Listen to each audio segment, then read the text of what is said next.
the radio. Okay, I don't got a lot of answers today. I'm tired. My throat hurts. I'm going to tell you we won. Okay, you can ask me about Allison. They all played great. We played for 3 overtimes, scored 97 points. Could have gave in, never gave in. We won. How you guys want to go with that? Who's up first then? Gerald, it's funny, the other night you brought up the Kansas State game. How does this one compare to that one, if you can remember? That's too far back. I got a bad memory. I remember that was a heck of a game. This was a heck of a game. You know, what I'm going to tell you is, once again, the only thing I can remember about the Kansas State game is you go, we won, we lost, we won, we lost. Oh, we won.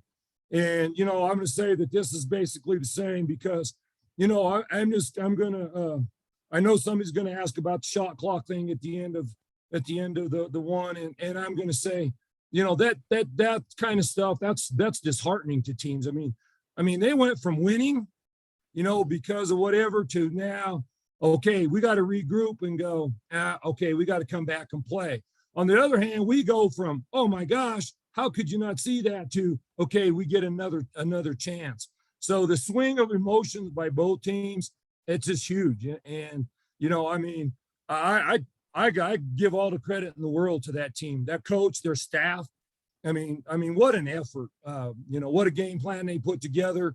I mean, you talk about tough, hard-nosed kids getting after it. I mean, holy cow, you know, for a long time, till some fouls, they only played 6 kids. And I mean, at altitude, and they're running the ball at you. So, you know, what a great job. What a great team. I take my hat off to them. But, you know, I'm just going to tell you, like I said, you know, at the end, you know, we could have gave in and we didn't. And took care of business and hit some key shots when we had to.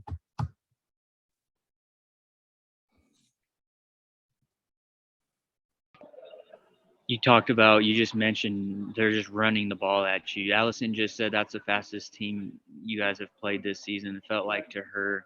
Do you think they were caught off surprise by a little bit by them just running the ball downhill? No, because we talked about that that's all we worked on, to be honest with you. All we worked on in our practices, all we tried to show them in film is the speed that they were going to come at us with. And, you know, I mean, we had clips, just like I said, we showed them clips. It's a fine line, you know, a lot of people don't understand. It's a fine line when you're showing them clips between scaring them, letting them know what's going to happen, and then trying to show them how to stop it. So, you know, you don't want to scare them with the speed that's coming at you, but we showed some clips where, for example, number 21 for them, who leads the break a lot of times when she gets aboard, we were showing them clips where she got the defensive board. She dribbled so fast against some of their opponents that she not only outran the opponent, she outran her own team.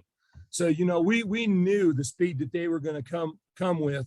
And, you know, we tried to do something different for us, you know, and I think it worked to a certain point. And then I think, once again, the altitude and the fatigue helped us, you know, down toward the end. They couldn't come at you as fast, and we were able to get some things set. So, you know, like I said, we're extremely happy. I'm extremely proud of our kids. You know, you guys probably, I don't even know, let's say 6 weeks ago or 7 weeks ago, you know, we would have said, geez, if you're going to score 97 points, do you think you're going to win? I would have said we couldn't score 97 points in 3 games. You know, so for us, for a way, and I know it's triple overtime or whatever, but to find a way to score 97 points, that was huge. Every point was needed today. Gerald, speaking of not giving in, what was it like to see McKinley come through with the late one in double overtime to force the triple overtime, and then another one to kind of get you going in the third overtime? It's huge. You know, that's why you're here. You know, I'm going to say, yeah, how is it? It's huge. That's why you're here. You know, you got to overcome adversity, whether it's long period, short period. You know, she had a little adversity today, but you know what? Like a true trooper, she stepped up. She had the opportunity. Her feet were set, and she hit it. And, you know, and one of the things you go, so how big was it? You know what? It was huge, but we knew with the inside cut, she was going to be there. She got down to where she needed to be. And I just yelled, you got it. It's you. And she got squared away. And, you know, she hit the other one. And then we ran a set for her. We called 3-game, you know, because when she got on a roll and they lost her and she come up off there and hit a big one. So, you know what?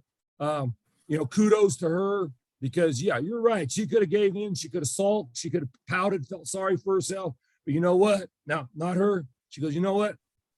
Game's on the line. I'm going to show you why I'm an all-conference player. And she did. She answered the bell.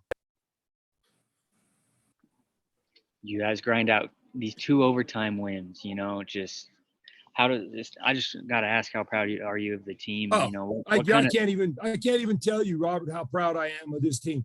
We've had 3 overtime games in 4, if I'm right. Is that right? Because CSU was overtime.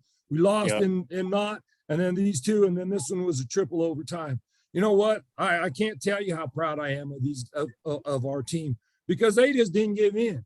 You know, they weren't going to give in. And at the end, it was just like we got to the 3rd overtime, and when they got up, you know, Quinn said, "We are winning this, and we are winning it right now."